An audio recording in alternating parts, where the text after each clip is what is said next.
This is some crazy stuff that'll happen to America.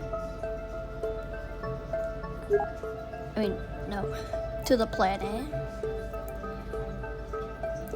So in 2084, North America will be punched by the galaxy god,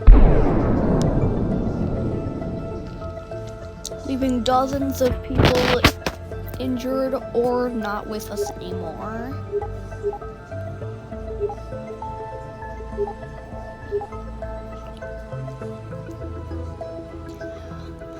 On December the 31st of 2099, a massive beam will shoot the Earth, causing a massive hole in the Earth.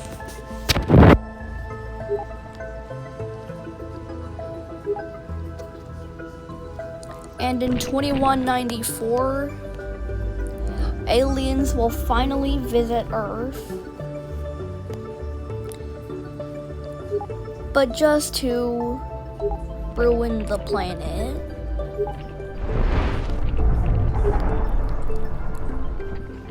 And in 2286, the moon will crash into the Earth.